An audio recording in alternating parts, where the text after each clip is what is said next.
To you by My 11 Circle. Win first prize 1 crore and luxury car. Download now. नमस्कार, बहुत स्वागत है आप सभी का। सुबह के 10 बज रहे हैं, देख रहे हैं आप आज तक और इस वक्त मैं आपके साथ आशुतोष चतुर्वेदी। आइए करते हैं इस बुलेटिन की बड़ी खबर के साथ शुरुआत। विनेश फोगाट और बजरंग पुनिया कनॉट प्लेस थाने पहुंचे हुए हैं। जी हां, आपको बताएं ये जो प्रकरण है वो मामला है फिलहाल शांत होने का नाम नहीं ले रहा है। दिल्ली सीपी थाने पहुंचे हैं बजरंग पुनिया और विनेश। आपको हम तस्वीरें और अपडेट लगातार दिखा रहे हैं। आज तक अपने दर्शकों को सबसे पहले सबसे सटीक तौर पर हर खबर और तस्वीर समेत अपडेट कर रहा है। तो इस वक्त जांच कमेटी के लोग भी थाने में मौजूद हैं। इसके पहले प्रियंका गांधी पहुंची थी जंतर मंतर। चलिए हिमांशु मिश्रा हमारे साथ, हमारे संवाददाता, हमारे सहयोगी जुड़ चुके हैं। हिमांशु, क्या तस्वीरें हैं, क्या जानकारी है, आप दर्शकों को बताएं। और विनेश और बजरंग इस वक्त थाने क्यों पहुंचे हुए हैं? देखिए, इस वक्त मैं थाने के ठीक बाहर मेन गेट पे मौजूद हूं और अंदर आप देख सकते हैं ये थाने के अंदर उनकी गाड़ी यहां पर खड़ी है और अब से कुछ देर पहले यहां पर विनेश पहुंचती हैं, साथ में बजरंग पुनिया थे और उनके साथ कुछ और पहलवान थे जो यहां थाने में पहुंचते हैं। अगर हम इस पूरे मामले की बात करें तो जनवरी से ये मामला सामने आया था जब अचानक से आकर के पहलवान जंतर मंतर पर प्रदर्शन करने बैठे थे। लेकिन पिछले 24 घंटे में जिस तरीके से, जिस तेजी से घटनाक्रम बदला है उतना पिछले वक्त में नहीं हुआ था। सबसे पहले पुलिस की तरफ से खुद ही सुप्रीम कोर्ट में कहा गया कि वो लोग कल एफआईआर दर्ज करेंगे। कल देर रात एफआईआर दर्ज की गई। और हिमांशु आप नजर बनाकर रखें, अपडेट के लिए आपका दोबारा हम फौरन रुख करेंगे। ब्रजभूषण शरण सिंह प्रेस कॉन्फ्रेंस करने रुख करते हैं सीधा।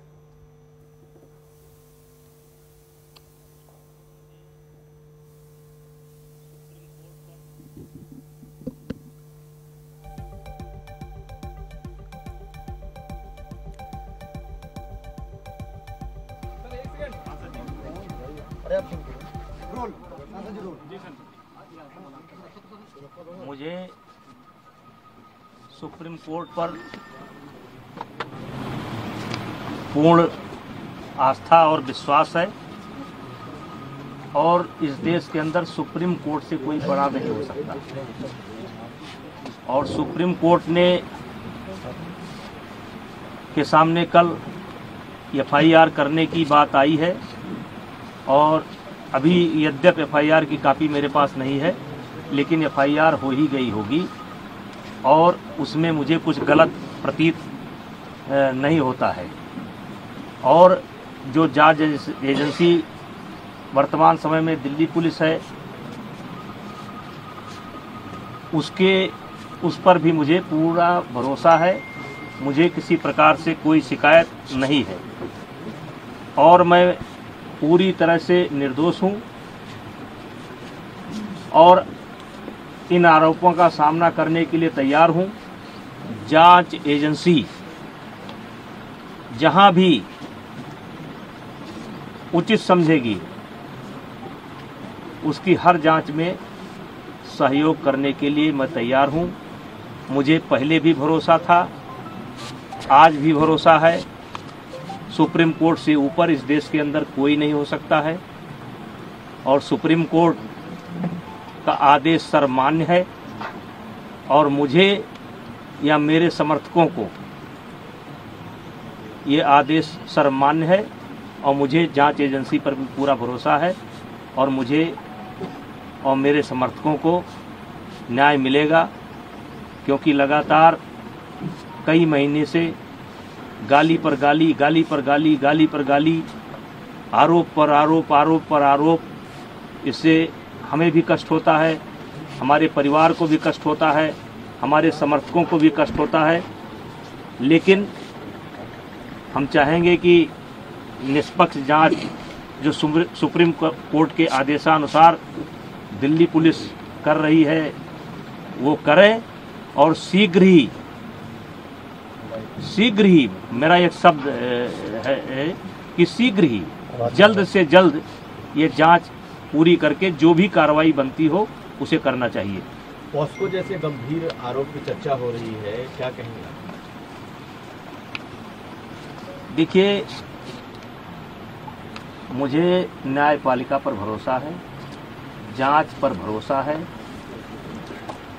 देश के अंदर जो न्याय देने की प्रक्रिया है उस पर भरोसा है अलग से मुझे कुछ नहीं कहना है। फेडरेशन के अध्यक्ष के तौर पर सांसद जी आपसे लोग बोल रहे हैं कि अगर आप इस्तीफा दे देंगे तो एक सही जांच हो जाएगी, इस पर आपका क्या कहना है? नहीं, फेडरेशन का कोई रोल नहीं है, फेडरेशन का कोई रोल नहीं है और इन लोगों की डिमांड लगातार बदलती है। अगर इनके पुराने बयानों को आप सुनेंगे तो ये जनवरी में इनकी मांग निकल करके आई थी कि अपने पद से इस्तीफा दें। मैंने उस समय कहा था कि पद से इस्तीफा देने का मतलब है कि मैंने इनके आरोपों को स्वीकार कर लिया। मेरा कार्यकाल लगभग पूरा हो चुका है। जब तक नई बॉडी नहीं बन जाती है और अभी सरकार ने आईओ की एक कमेटी गठित की है, 3 लोगों की कमेटी गठित की है, जिसमें एक कोई हाई कोर्ट का जज होगा या सुप्रीम कोर्ट का जज होगा। उनकी देखरेख में 45 दिनों के अंदर चुनाव संपन्न होना है। चुनाव संपन्न होते ही मेरा कार्यकाल स्वतः समाप्त हो जाएगा।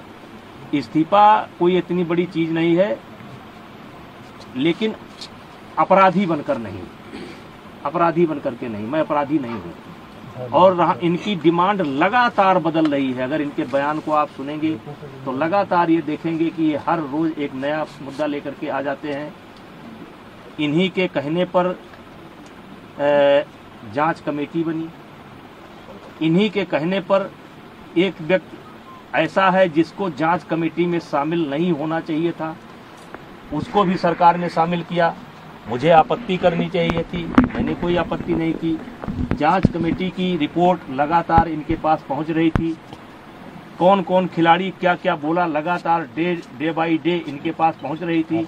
इनको जब आभास हो गया कि जांच कमेटी में कोई आरोप सिद्ध नहीं हो रहे हैं तो इन्होंने कमेटी के सार्वजनिक होने का इंतजार भी नहीं किया और ये सुप्रीम कोर्ट चले गए और एक कोई नया मामला लेकर के भी गए हैं। और सुप्रीम कोर्ट में नया मामला लेकर के गए हैं और इन्होंने जिन बच्चों को पहले पेश किया है, कोई नाबालिग मैं नहीं जानता, एक ऐसा हवा में निकल करके आ रहा है कि उसमें से कोई नाबालिग है। तो मेरा सवाल यह है कि उसको जांच कमेटी के सामने क्यों नहीं पेश किया गया। और मैंने एक ऑडियो दिया है जिसमें एक खिलाड़ी, मैंने एक ऑडियो दिया है जिसमें धरने पर बैठा हुआ एक खिलाड़ी किसी लड़की से कह रहा है कि किसी भी लड़की का इंतजाम कर दो, किसी भी तरीके से इंतजाम कर दो।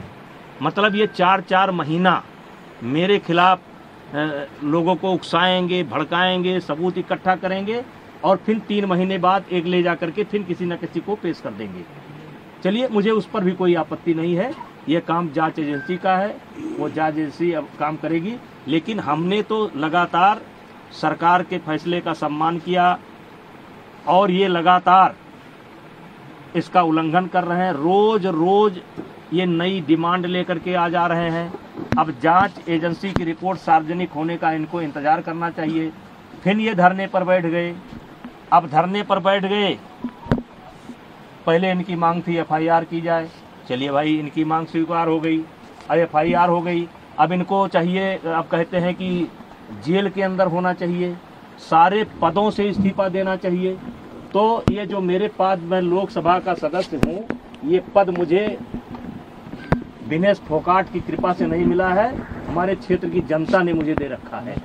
और एक बार नहीं, 6 बार दे रखा है। 6 बार मुझको दिया, मेरी पत्नी को दिया और उनको उनकी कृपा पर नहीं है। और कुश्ती संघ का अध्यक्ष पद भी उनकी कृपा पर नहीं है। मैं चुनाव लड़ करके जीता हूँ। अब आपके माध्यम से आप सवाल पूछेंगे तो मैं कहना चाहता हूँ, एक ही परिवार और एक ही अखाड़ा क्यों? हरियाणा के अन्य खिलाड़ी क्यों नहीं? हिमाचल के, महाराष्ट्र के, मध्य प्रदेश के, केरला के, कर्नाटका के, तमिलनाडु के, बंगाल के, आसाम के, देश के अन्य प्रांतों के खिलाड़ी क्यों नहीं? 12 साल से लगातार इनके साथ यौन उत्पीड़न होता है, केवल इनके साथ। वो यौन उत्पीड़न देश के अन्य खिलाड़ियों के साथ क्यों नहीं होता है? केवल एक ही अखाड़ा और एक ही फैमिली, एक अखाड़ा एक फैमिली। बाकी हरियाणा का 90% खिलाड़ी और 90% गार्जियन ब्रजभूषण सिंह के साथ है। क्योंकि मैंने काम किया है, मैंने खेल को जहां तक सेवा दे सकता है ईमानदारी से सेवा दिया है और इसीलिए आज देश का एक, जबकि इन्होंने कोई कसर नहीं छोड़ी है। इन्होंने कोई कसर नहीं छोड़ी है कि कोई निकल करके आ जाए। लेकिन एक सवाल मैं मीडिया के माध्यम से, आपके माध्यम से रखना चाहता हूं कि 12 साल से इनके साथ ही हो रहा है, एक अखाड़ा एक फैमिली, और इस 12 साल में भी एक बार भी ये शिकायत लेकर के ना तो खेल मंत्रालय में गए हैं, ना किसी पुलिस स्टेशन पर गए हैं, ना कभी फेडरेशन में आए हैं। और यही खिलाड़ी आंदोलन के 15 दिन तक पहले इनकी वीडियो सुन लिया जाए, इनका ऑडियो सुन लिया जाए, और ये जो है हमारी तारीफ करते थे। ये जो खिलाड़ी आज धरने पर बैठे हैं, ये अपने शादी में मुझे क्यों बुलाते थे, फिर जोड़े में हो करके मेरा फोटो क्यों लेते थे, मेरा आशीर्वाद क्यों लेते थे। लेकिन मैं एक संवैधानिक पद पर हूँ, मेरी एक बोलने की मर्यादा है, उस मर्यादा के तहत मैं बोल रहा हूँ। अब मामला सुप्रीम कोर्ट के पाले में है, दिल्ली पुलिस के पाले में है, जो भी निर्णय करेगी हम मुझे उसी इस साजिश के पीछे कौन लोग हैं? सांसद जी, साजिश के पीछे कौन लोग हैं? आखिर आपको इसके पीछे क्या दिखता है? कौन है वो एक फैमिली, एक अखाड़ा, और इसके पीछे कौन है? का नाम क्या है? देखिए मैं शुरू से कह रहा हूँ कि इसमें एक उद्योगपति का हाथ है, कांग्रेस का हाथ है। मैं शुरू से इस बात को बोल रहा हूँ। एक उद्योगपति, मैंने नाम नहीं बोला है कौन सा उद्योगपति, देश के कुछ उद्योगपतियों का इसमें हाथ है जिनको मुझसे कष्ट है, और कांग्रेस का हाथ है। शुरू बोला था, और आज दिखाई पड़ गया कि किसका हाथ है। जब इनकी मांग मान ली गई, एफआईआर दर्ज की गई, जांच तरीके से कहिए कि कार्रवाई शुरू हो गई, तो तब आप क्यों नहीं जा रहे हैं? अब क्यों मोदी जी के खिलाफ बोल रहे हैं? अब क्यों खेल मंत्रालय के खिलाफ बोल रहे हैं? अब क्या जरूरत है? पप्पू यादव को बुलाने की क्या जरूरत है? केजरीवाल को बुलाने की क्या जरूरत है?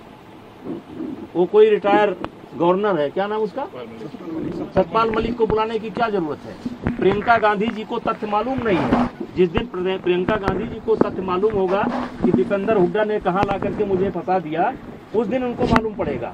ये जांच की रिपोर्ट आएगी तब उनको मालूम पड़ेगा गलत जगह पर फंस गए। आज जो कांग्रेस की दुर्गति हो रही है ना, इसीलिए हो रही है। कभी वो सर्जिकल स्ट्राइक पर सवाल उठाएंगे, कभी एयर स्ट्राइक पर सवाल उठाएंगे, कभी कोरोना पर सवाल उठाएंगे। अब पूरा मामला पता नहीं क्या जंतर मंतर पहुंच गए। जांच का इंतजार कर लेते, दिल्ली पुलिस की रिपोर्ट का इंतजार कर लेते, तब जंतर मंतर पहुंचते। राजनीतिकरण हो रहा है, आम आदमी पार्टी पहुंच रही है। ये राजनीतिकरण शुरू से, मैं तो फर्स्ट डे से कह रहा हूं कि ये खिलाड़ियों का धरना नहीं है, ये कुछ षड्यंत्रकारी लोग हैं जो हमारी पार्टी को नुकसान पहुंचाना चाहते हैं, जिसमें मुझे मोहरा बना रहे हैं। यानी कि निशाना जरूर आपके ऊपर है, लेकिन लक्ष्य दूसरा है कोई नहीं। निशाना हमारे ऊपर है, हम बहाना है, निशाना और है, और निशाना आ रहा है। आज देख लिए, जैसे जांच कमेटी पर आपने कैसे सवाल खड़ा कर दिया। आपके कहने पर एक ऐसे व्यक्ति को कमेटी में शामिल किया गया जिसको नियमतः नहीं शामिल किया जा सकता था, क्योंकि उसी ने धरने की परमिशन ली थी, और उसके बावजूद भी उसको कमेटी में शामिल किया गया। आपको लगता है सरकार झुकती चली गई है इन लोगों के साथ? यही वजह है कि मांग भी बढ़ती चली गई। अब देखिए, मैं सब चीज़ों पर नहीं बोल सकता। मामला सुप्रीम कोर्ट में है, और सुप्रीम कोर्ट के संज्ञान में है, और पुलिस के निगरानी में है। मैं बहुत कुछ नहीं बोल सकता। सांसद जी, आप इस बात का दबाव कही थी कि आपने जो ऑडियो थी, वो ऑडियो किसको दी है? वो जो खिलाड़ी की ऑडियो, जांच कमेटी को। कौन खिलाड़ी था ये कोई जरूरी है भाई? जांच कमेटी को दे रखी है। वो लड़कियों से बात करता है कि भाई देखो, कोई लड़की बात कर लो, कोई लड़की, किसी भी तरीके से कोई लड़की ले आओ, और ले आए। क्योंकि जो आईओ के सामने जो बच्चे पेश हुए हैं, या जो बच्चे ओवरसाइट कमेटी के सामने पेश हुए हैं, उसमें वो बच्चा नहीं था।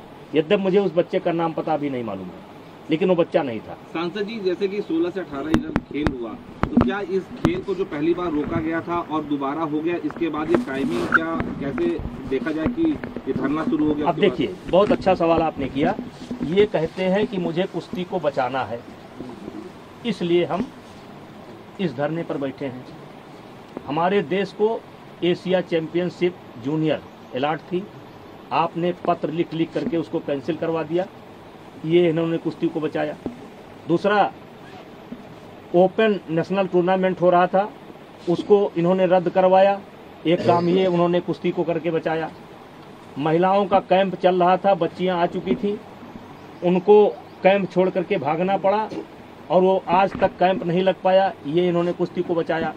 और जब ओवरसाइट कमेटी बनी थी तो उसमें 3 सप्ताह का समय दिया गया था। 3 सप्ताह के बजाय मैंने 3 महीने तक वेट किया और जब ओवरसाइट कमेटी समाप्त हो गई, उसने अपना कार्यकाल समाप्त किया, क्योंकि हमारी फेडरेशन को भंग नहीं किया गया था। हमारी फेडरेशन को भंग नहीं किया गया था। जब ओवरसाइट कमेटी ने अपने आप को ये हो गया कि अब ओवरसाइट कमेटी नहीं है, तो चूंकि देश में जैसे इस समय एशिया चैंपियनशिप होना है, फिर वर्ल्ड चैंपियनशिप होना है, हमारे यहाँ खेल रुका हुआ है, कोई नेशनल नहीं हो रहा है, कोई ओपन नेशनल नहीं हो रहा है। तो जब नेशनल नहीं होगा, अब जैसे कैडेट है, अगर कैडेट का नेशनल नहीं होगा, अंडर 15 का नेशनल नहीं होगा, तो एशिया जाने के लिए टीम कैसे बनेगी? एक प्रक्रिया है ये कि पहले हमको कराना पड़ेगा। हमारी फेडरेशन भंग नहीं थी, हमने जो है इस खेल को करवाया। अब ये खेल को करवाया तो हमने भाई हरियाणा के खिलाड़ी लड़े, बहुत बड़ी संख्या में लड़े, बच्चे मेडल लेकर के गए। मैंने कोई मेडल सेरेमनी नहीं की, मैंने कोई मेडल सेरेमनी नहीं की, मैं कभी अखाड़े पर नहीं गया, मैं जो है बैठ करके अपनी कुश्ती को देखता रहा। कुश्ती देखने का अधिकार मुझको भी है। हरियाणा की कई बच्चियां मेरे पास आईं कि सर मुझे फ़ोटो लेना है। हमने कहा बेटा आज फ़ोटो खिंचाओगे और कल इसी फ़ोटो पर मुकदमा लिखाओगे। उन्होंने कहा नहीं सर मुझे तो लेना ही लेना है। फिर उनकी माँ निकल करके आ गई, सर मुझे लेना ही लेना है। फ़ोटो ले गए और उसके बावजूद भी मैं मेडल सेरेमनी नहीं किया। लेकिन ये कहते हैं कि मुझे खेल को बचाना है, तो खेल को बचाना है तो नेशनल को बंद कर देना है, ओपन नेशनल को बंद कर देना है। ये खेल को बचा नहीं रहे हैं और ये आने वाले समय में पता चलेगा कि इस 4 महीने के अंदर इन्होंने खेल का कितना बड़ा नुकसान कर दिया है।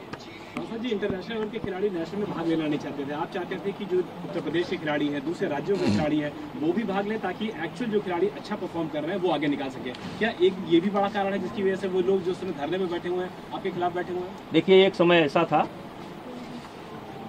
कि टीम कहीं की हो, खिलाड़ी हरियाणा के रहते थे, मैंने उस पर प्रतिबंध लगाया।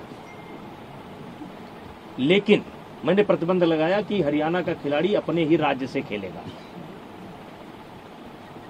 अब यहां पर यह सवाल उठा जब ये मैंने प्रतिबंध लगा दिया कि हरियाणा का खिलाड़ी अपने ही राज्य से खेलेगा, तो हरियाणा में गेम बहुत ऊपर है। हरियाणा में 10वें नंबर का जो बच्चा होगा, 12वें नंबर का बच्चा होगा, वो भी कई राज्य ऐसे हैं उनसे अच्छा है। तो अगर हरियाणा को टोटल हम ब्रेक कर देंगे कि एक खिलाड़ी हिमाचल से ही खेलेगा, एक आसाम से खेलेगा, एक ही हरियाणा से खेलेगा, तो इससे हरियाणा का यानी कि खेल का बहुत बड़ा नुकसान होगा। उसकी मैंने एक व्यवस्था दी, उसकी व्यवस्था दी कि एक नेशनल होगा जिसमें अपने अपने राज्य से एक खिलाड़ी खेलेगा, जो अपने राज्य का गोल्ड जिसके पास होगा एक खेलेगा, लेकिन खेल का नुकसान ना हो, इसलिए मैंने एक ओपन नेशनल की व्यवस्था की कि नेशनल होने के साथ ही हम एक ओपन नेशनल कराएंगे जिसमें कहीं किसी भी प्रांत का कोई खिलाड़ी भाग ले सकता है। और उस पर मैं आपको जानकारी देना चाहता हूं कि अब तक जितने भी ओपन नेशनल हमने कराए हैं उसमें 61% से लेकर के 63% मेडल केवल हरियाणा को गए। ये इसलिए किया गया कि जिससे खेल का नुकसान ना हो। अगर हम एक ही खिलाड़ी खिलाएंगे और हरियाणा का खिलाड़ी, अब हरियाणा का खिलाड़ी भी जब अन्य राज्यों से खेलता था तो पैसा देकर के खेलता था, चोरी से खेलता था, गलत सर्टिफिकेट बना करके खेलता था, रहता था हरियाणा का, कहता था मैं झारखंड का हूँ, मैं उत्तराखंड का हूँ। वो सब व्यवस्था मैंने समाप्त किया और खेल का नुकसान ना हो इसलिए मैंने एक ओपन नेशनल जिसमें कोई भी लड़ सकता है उसकी व्यवस्था दी। साक्षी तमाम आरोप लगाए। उनके पास कोई क्लिप है जो उन्होंने जांच कमेटी को दी है जिसमें कहा जा रहा है कि कोई भी लड़की चलेगी, सेक्सुअल एक्सप्लॉयटेशन के जो एलिगेशन है तो वो फिर वो मीडिया में वायरल कर दें, पता तो चले ना कौन बातचीत कर रहा है, उसमें कौन किससे बात कर रहा है, वो पता तो चलना चाहिए। और आपने प्रेस कॉन्फ्रेंस सुनी भी है, अगर किसी और बात का आप जवाब देना चाहे, क्योंकि उन्होंने बहुत कुछ बोला। उन्होंने बोला है मैं एक बात मैं बोलना चाहूंगी। रही बात नेशनल्स की, हम नेशनल्स करवाने से प्रॉब्लम नहीं है। मैं हमेशा से नेशनल खेलती आई हूँ, मैं एक ओलंपिक मेडलिस्ट हूँ, मैंने हमेशा नेशनल खेला। ओलंपिक मेडलिस्ट होते हुए मैं नेशनल से खाली हाथ भी आई, मैंने कभी नेशनल्स मिस नहीं किए। हम नेशनल करवाने से प्रॉब्लम नहीं कर रहे हैं, हम उनके नेशनल करवाने से प्रॉब्लम कर रहे हैं। उन्होंने अपनी ही जगह पे नेशनल्स कराए, अपना ही फेडरेशन रन कर रहे हैं वापस से। प्रॉब्लम वो है, प्रॉब्लम ये नहीं है नेशनल्स क्यों हो रहे हैं। आपकी हमारी हिस्ट्री उठा के देख लिया, हमने हमेशा नेशनल्स खेले हैं, कोई भी छोटे छोटे प्रियंका गांधी से क्या बातचीत हुई? करिश्मा आपका एयरपोर्ट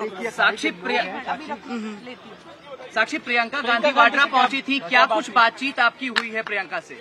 देखो कुछ नहीं, वो सिर्फ हमें सपोर्ट करने आई थी। हाँ। और बस ये बोल रही थी कि आपके साथ अच्छा होगा, आप बस नॉर्मल बातचीत जो सब करके जा रहे हैं वही। दीपेंद्र हुड्डा का नाम लिया गया है, ब्रजभूषण शरण सिंह ने बतौर नाम लिया और कहा है कि आपको हथियार के तौर पर इस्तेमाल किया जा रहा है। नहीं, ये कोई राजनीति नहीं है, ये बिल्कुल गलत है। हमारे साथ, हम किसी पॉलिटिकल पार्टी को सपोर्ट नहीं करते, हम खिलाड़ी हैं, ये बार बार हम मेंशन कर रहे हैं, हम किसी पॉलिटिकल पार्टी को सपोर्ट नहीं करते। और एक लास्ट बात मैं मेंशन करना चाहूंगी, यहाँ आके जो भी स्पीच देता है, जो भी एग्रेशन की स्पीच देता है या हमारे धरने को भटकाने की कोशिश कर रहा है, उसका जिम्मेवार वो खुद होगा, हम नहीं होंगे। Thank you. अच्छा, तो देखिए मोनिका, साफ तौर पर साक्षी मलिक हमारे साथ जुड़ी थी, उन्होंने भारत एक्सप्रेस को बातचीत में बताया है कि प्रियंका गांधी से उनकी कोई राजनीतिक बातचीत नहीं हुई है, प्रियंका गांधी बस पहुंची थी। जो विनेश फोगाट बैठे, हम बात करने की कोशिश करते हैं कि क्या ये एफआईआर की कॉपी लेने आए थे। देखिए पीछे पुलिस के ऑफिसर भी यहाँ पर मौजूद है, लेकिन ये देखिए गाड़ी का शीशा यहाँ पर नहीं खोला गया और बजरंग पुनिया और विनेश फोगाट और साथ में पुलिस ऑफिसर यहाँ से गाड़ी से थाने से निकल रहे हैं। जो जानकारी मिली थी कि यहाँ पर बजरंग पुनिया और विनेश फोगाट पहुंचे हुए थे, पुलिस के बुलाने पर यहाँ पर दोनों लोग आए थे और कहा गया था कि वो जो एफआईआर की कॉपी है, क्योंकि सुबह से इनकी तरफ से कहा जा रहा था कि एफआईआर की कॉपी नहीं दी जा रही है, जिसके बाद एफआईआर की कॉपी लेने और फिर कुछ और काम से पुलिस की जो टीम है, जो जांच टीम बनी है, जो एफआईआर की गई है, उनसे मिलने के लिए ये तमाम जो पहलवान है वो सीपी थाने पहुंचे थे और तकरीबन आधे से 1 घंटे के आसपास ये खिलाड़ी जो है वो कनॉट प्लेस थाने के अंदर मौजूद रहे। कैमरामैन राजा कुमार के साथ हिमांशु मिश्रा, दिल्ली आज तक। देखिए दिल्ली में एफआईआर हुआ। अब दो बातें, एक तरफ अभी प्रेस कॉन्फ्रेंस कर रहे हैं ब्रजभूषण शरण सिंह गोंडा में, वो कह रहे हैं कि मैं निर्दोष हूं, कोई अपराधी नहीं, और इस पूरे मामले में खिलाड़ी धरना नहीं दे रहे हैं, इस मामले में राजनीतिकरण हो रहा है, राजनीतिक वहां लोग पहुंच रहे हैं। जबकि साक्षी मलिक को अभी आपने सुना, वो कह रहे हैं कोई राजनीति नहीं हो रही है, हम अपनी मांग उठा रहे हैं, अपनी बात को रख रहे हैं। लेकिन इसके पहले दो खेमे किस तरह से अपनी अपनी बात पर अड़े हुए हैं, वो अपनी बात रख रहे हैं। ब्रजभूषण शरण सिंह कह रहे हैं कि मुझे सुप्रीम कोर्ट पर पूर्ण विश्वास है, पूरा भरोसा है, न्याय होगा, सर्वोच्च न्यायालय से बढ़कर कोई नहीं। क्या कुछ कहना है, सुनवाते हैं। टूर्नामेंटों में, वर्ल्ड के टूर्नामेंटों में भारत की चैंपियनशिप बनी है, दूसरे तीसरे स्थान पर है, तो उस पॉलिसी को लेकर के भी उनको दिक्कत है। इनका कहना है कि मैं ओलंपियन हूं, तो मैं सबके साथ ट्रायल नहीं करूंगा, सबको लड़ा दो और सबको थका दो, बाद में उसी दिन मेरी एक कुश्ती उससे करा दो, बाद में उसी दिन मेरी एक कुश्ती इनसे करा दो जिससे मैं जीत करके चला जाऊं। मैंने कहा नहीं, अब आपको कैंप में रहना है तो नेशनल लड़ना पड़ेगा, अगर नेशनल नहीं लड़ पाए तो ओपन नेशनल लड़ना पड़ेगा, ओपन नेशनल नहीं लड़ पाए तो आप मेडिकल दिखाइए कि आप क्यों नहीं लड़ पाएंगे, नहीं तो आपको कैंप में नहीं रखा जाएगा। और जब भी ट्रायल होगा तो आपको बाकी बच्चे जैसे कुश्ती करते हैं वैसे आपको जीत करके जाना पड़ेगा, आपको कोई अलग से वरीयता नहीं दी जाएगी। इस बात से लोग नाराज हैं। नेताजी वो बिजनेसमैन कौन है जो आपके जो पति का जिक्र कई बार हो रहा है, संसद जी? चंचल जी हैं, चंचल जी बोल रहे हैं। सर आपको आप दबाव में महसूस कर रहे हैं जिस तरीके का आरोप लगा हुआ है? नहीं, मैं बिल्कुल दबाव में नहीं। क्या आपको लग रहा है मेरे चेहरे पर कोई शिकन दिखाई पड़ रही है? क्या मेरे चेहरे पर कोई शिकन दिखाई पड़ रही है? मुझे उच्च न्यायालय पर और जांच एजेंसी पर पूरा भरोसा है, और मुझे लोगों को नहीं पता है लेकिन मुझे पता है, अपने बारे में मुझे पता है, अपने बारे में मुझे पता है, और पूरे देश को पता चलेगा, ये गारंटी देता हूँ। मुझे अपने बारे में पता है और पूरे देश को जब जांच की रिपोर्ट आएगी पता चलेगा कि सच्चाई क्या है। ये राजनीतिक लड़ाई है, इसमें षड्यंत्र है, कई उद्योगपति शामिल हो गए, एक नहीं कई उद्योगपति शामिल हैं। आपको पीड़ा तो रही है ना, तभी आपने वो सांसद जी, जैसा कि आपने कहा कि खिलाड़ियों को पहले फेडरेशन पर विश्वास नहीं था, फिर एक कमेटी बैठी, उसमें अभी जांच चाह रही है, उसमें कुछ क्लीन चिट मिलने की बात वो कह रहे हैं, इसमें उनको भरोसा नहीं है। अब सुप्रीम कोर्ट गए हैं, दिल्ली पुलिस है, तो क्या इनको आगे दिल्ली पुलिस और सुप्रीम कोर्ट पर भरोसा रहेगा? दिल्ली पुलिस पर तो कह दिया इन्होंने कि दिल्ली पुलिस पर मुझे भरोसा नहीं है। इन्होंने तो कह दिया कि दिल्ली पुलिस पर मुझे भरोसा नहीं है। इनके बयान आने शुरू हो गए कि दिल्ली पुलिस पर इनको भरोसा नहीं है।